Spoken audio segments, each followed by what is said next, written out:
So let's check out the new rules for Vashtorr the Arkifane. What can this Chaos Demigod do in game, and how strong is he?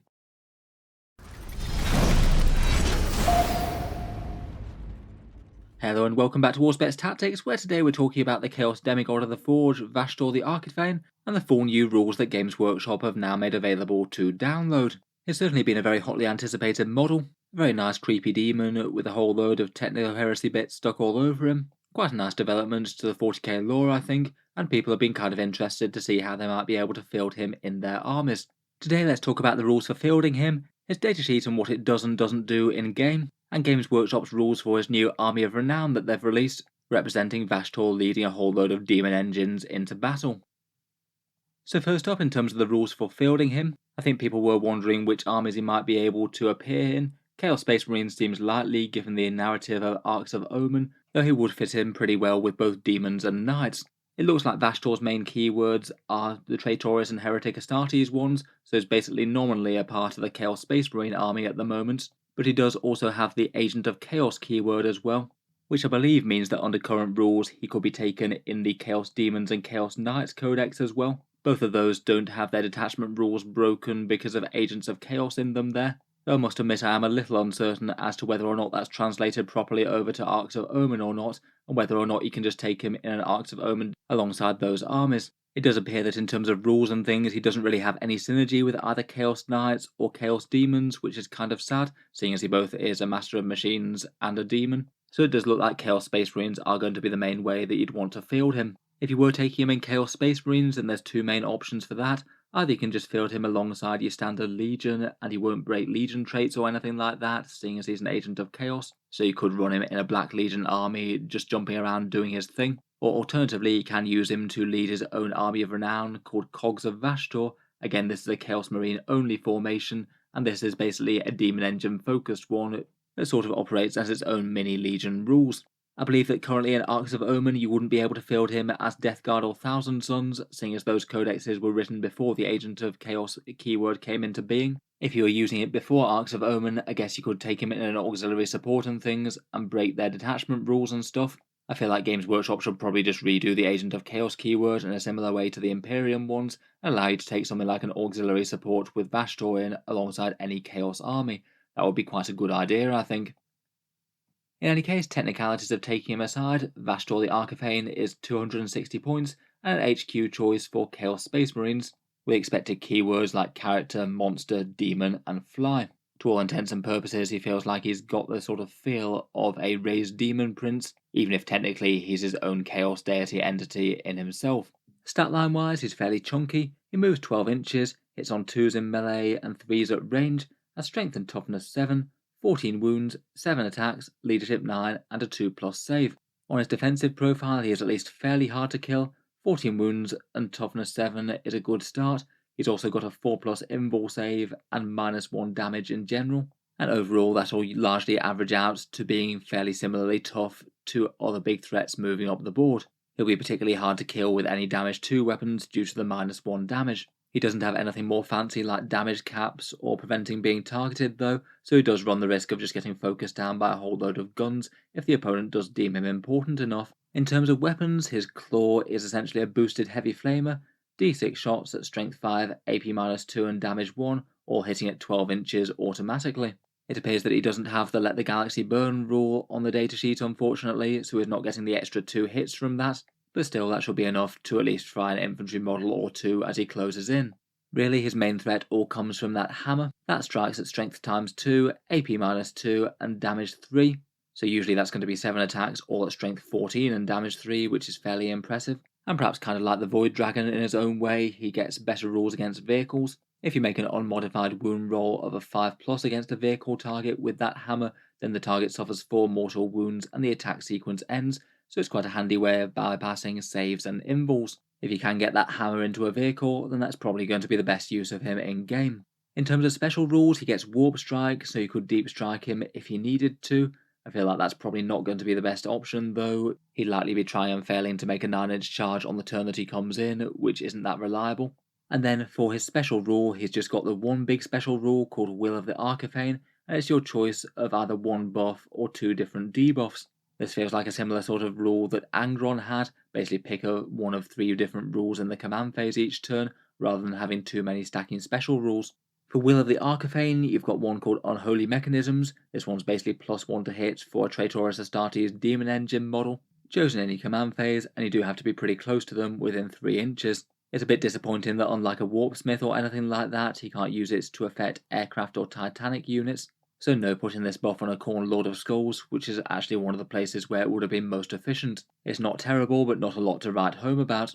Otherwise, the second 2 are both debuffs to enemy units that have to be in line of sight and within 18 inches, so it kind of depends on Vashtorr being somewhat exposed, not killed in the enemy turn, and the enemy having come in within his range. The first one is Ghost in the Machine. This one could be disruptive enough for shooting, I suppose. You half the range of an enemy unit's guns in the next turn, though admittedly if they are within 18 inches of him to start with, I guess that means that they might well have a viable target.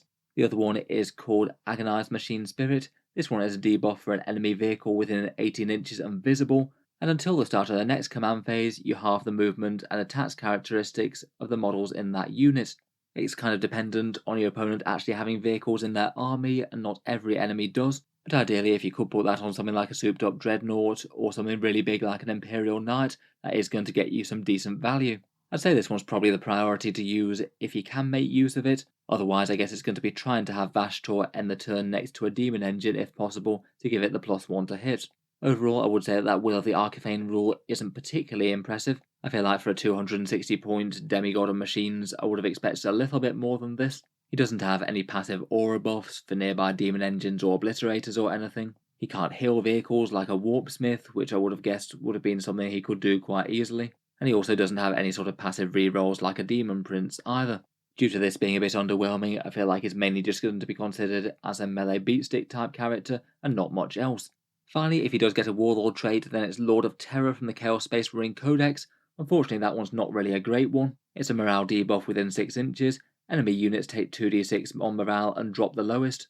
And if they take a combat attrition test, then they count as below half strength. Not truly awful, but compared with all the great Chaos Space Marine Warlord traits that you could be buying in, this one really is pretty low priority in my opinion, compared with the great fighting ones you can have. Overall, I'd say that Vashtorr's got a bit of a simpler datasheet than I would have expected, pretty much a big melee beatstick that's fairly hard to kill, a little bit of synergy with demon engines, and can put a spanner in the works against enemy super heavies if they happen to be near him.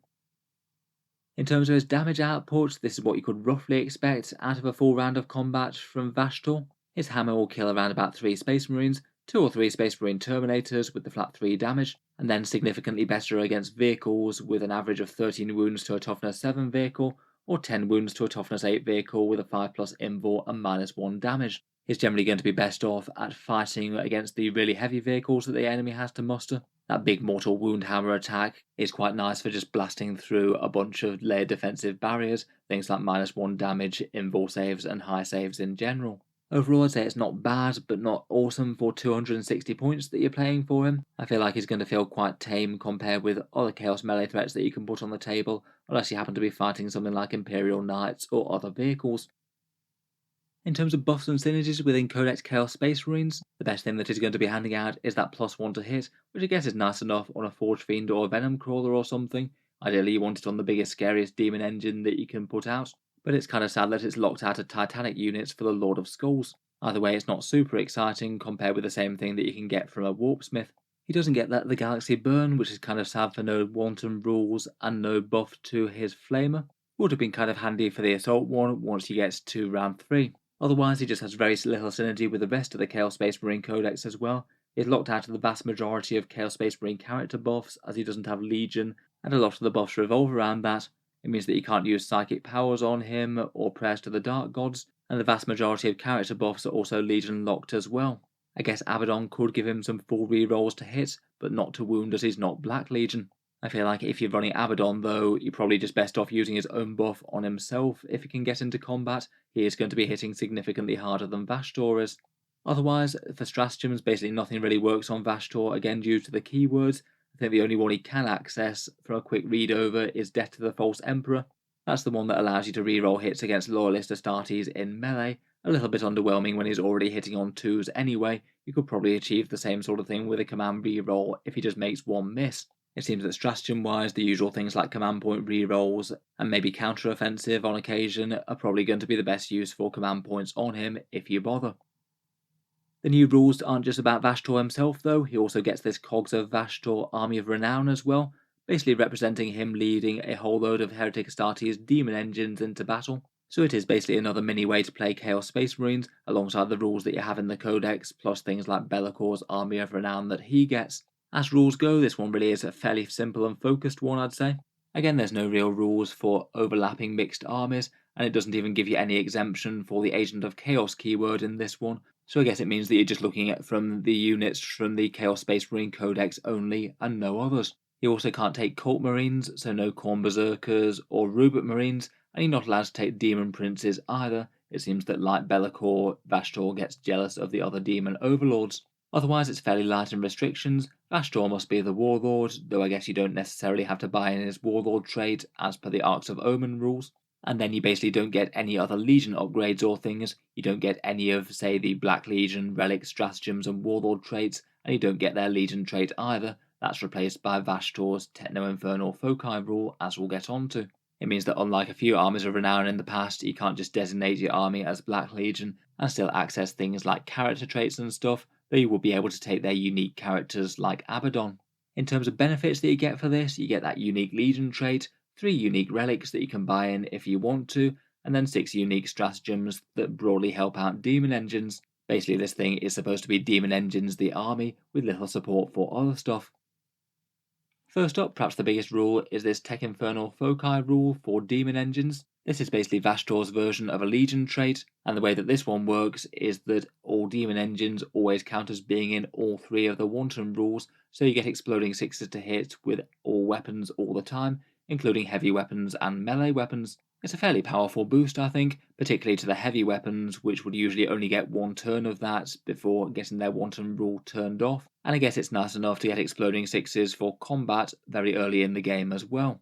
It does come with a trade-off though, and basically nothing else in the Codex ever gets wanton rules, so you're not getting any exploding 6s on Chaos Terminators or Possessed, for example. It does mean that the army is just very heavily incentivized to build as much around demon engines as it possibly can, and if you're going to be taking a vast amount of other stuff, you're probably going to be better off running it as a standard Legion instead of this. In terms of strengths for this trait, I feel like it would be better if demon engines were more efficient datasheets in themselves. I'd say they're not dreadful, but they're just not particularly exciting for the most part.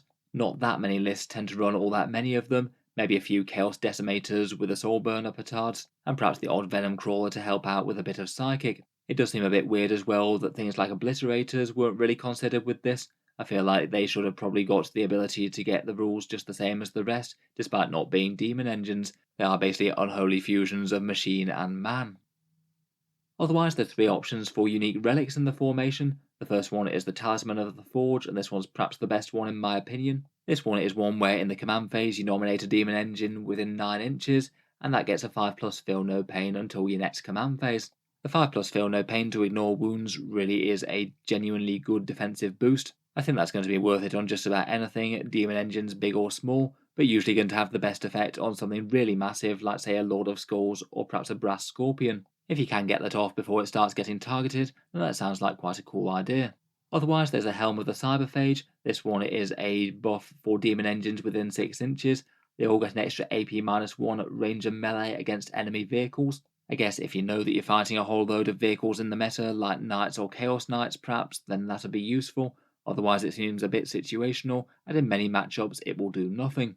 Lastly, there's one called the Spite Iron Goad. This one grants one demon engine the ability to fall back, shoot and charge, and maybe it could be handy enough on a Lord Discordant leading a bunch of demon engines up the field in a great big pack.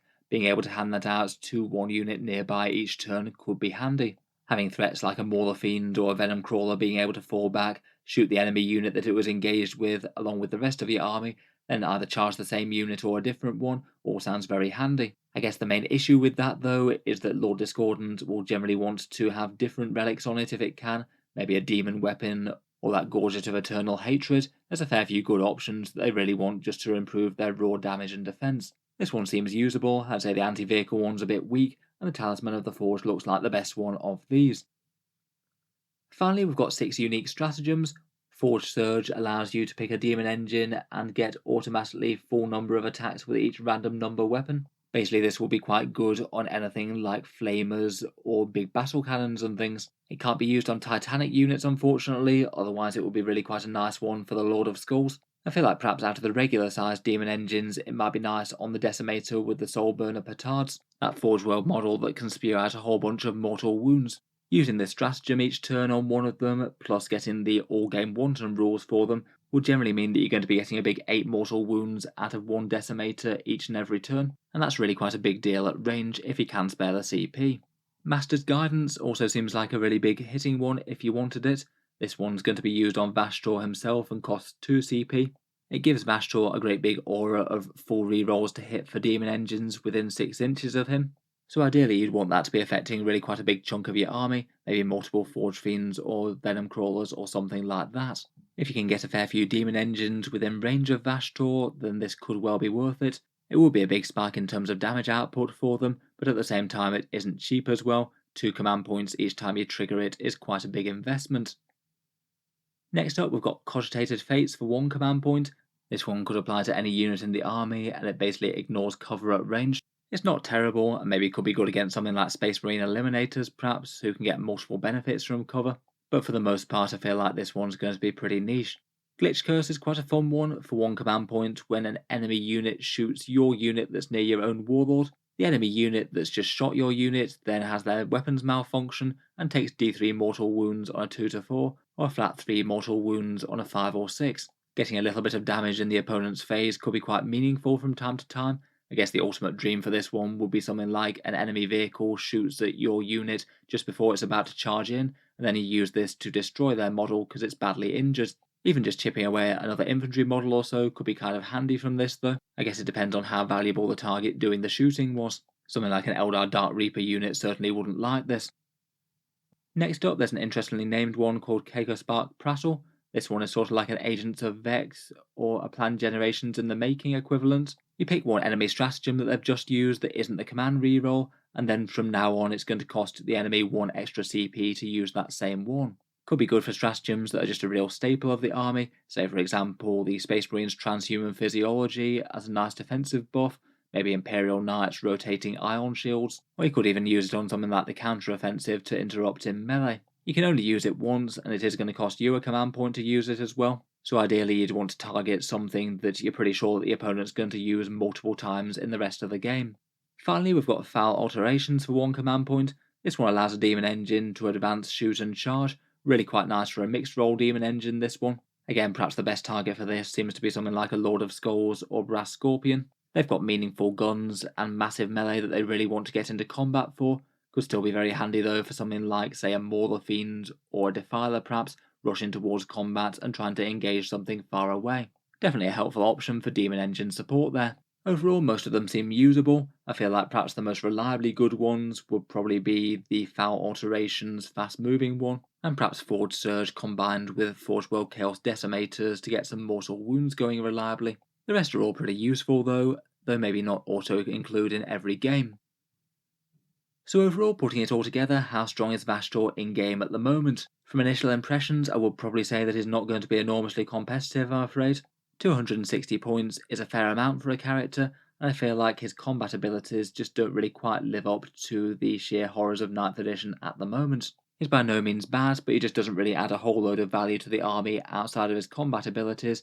It feels like his buffs and debuffs are just a little bit weak or situational, and that is kind of disappointing for a master of mechanisms that he's supposed to be. He is at least fairly fast moving and somewhat hard to kill, with his 14 wounds, 4+ invul and -1 damage, but still focused anti-tank fire will down him fairly quickly, particularly things that ignore invul saves like a Vanquisher shot or a Hammerhead shell. I'd say it's perhaps not awful, could certainly be another melee beatstick jumping up the board alongside Chaos Space Marine armies, but it doesn't feel very standout considering they can already do that with some very good characters. Souped up Lords Discordant and Demon Princes come to mind, with demon weapons like the Golax one. For the Army of Renown, I'd say it does give some pretty meaningful buffs to demon engines, but demon engines aren't exactly the strongest part of the Chaos Space Marine Codex at the moment, and I feel like it's probably not enough to be worth passing up Legion traits and Wanton rules for everything else in the Codex. If you want to run a big force of demon engines though, this seems to be one of the best ways to do it. I'd park it in a bit more of a fun and fluffy category list perhaps, something that might surprise armies that aren't prepared for it, but probably isn't going to be topping top tournament tables or anything. Let me know your thoughts though. What do you make of Vashtorr the Arkifane's new rules, and could you see yourself running him in game or not? If you've enjoyed the video, then feel free to subscribe to Auspex Tactics. I'll certainly keep the regular 40k videos coming, and I will tend to post new ones just about every day. If you'd like to see a rules review for the other characters from the Wrath of the Soulforged King box set, then check out my review of Azrael, which I'll link down in the video description. Finally, if you have been enjoying all the videos on the channel, I would just like to mention that Auspex Tactics does have a Patreon page as well, and you can find that linked in the video description below as well. Channel patrons do get a fair few advantages, including seeing certain videos early each week, regular votes to see what sort of things come next on the channel, and automatic entry into the regular prize giveaways with a chance to win some big model kits each month. The April giveaway will be for the Vashtorr box set, so feel free to sign up for the Patreon or check out the Facebook page if you'd like to enter for that. In any case, an enormous thank you for listening, and I'll hope to see you guys next time.